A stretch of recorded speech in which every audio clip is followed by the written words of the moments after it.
নমস্কার বন্ধুরা, পারমিতা ব্লগে আপনাদের স্বাগত। আজকে নিয়ে এসেছি Sunday special mutton rogan josh.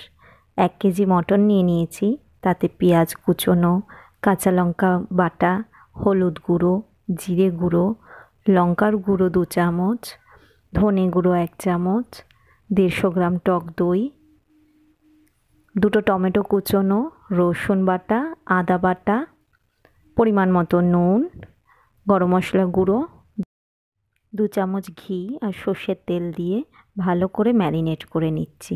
আধ ঘন্টা ম্যারিনেট করে রেখে দেবো। এবার প্রেশার কুকারে পরিমাণ মতো তেল দিয়ে ডুমো করে কাটা আলু দিয়ে নুন হলুদ দিয়ে একটু ভেজে নেব।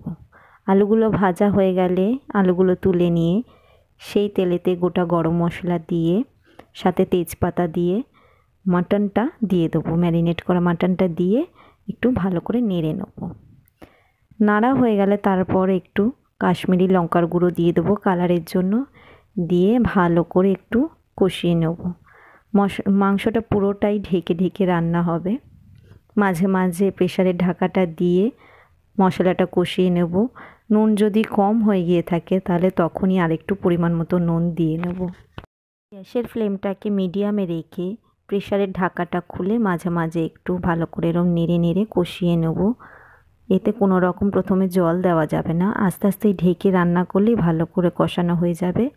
কষানো হয়ে গেলে তাতে আর একটু ঘি দিয়ে ভেজে রাখা আলুগুলো দিয়ে আর পরিমাণ মতো গরম জল দিয়ে, ঠান্ডা জল দেবো না, গরম জল দিয়ে প্রেসারের ঢাকাটা দিয়ে 4 থেকে 5টা সিটি দিয়ে নিলেই হয়ে যাবে মাটন রোগান জোশ। তো কে এইভাবে রান্না করো কমেন্টে অবশ্যই জানিও। আমার ভিডিওটা ভালো লেগে থাকলে like comment share and subscribe অবশ্যই করবেন। আজকের মতো টাটা।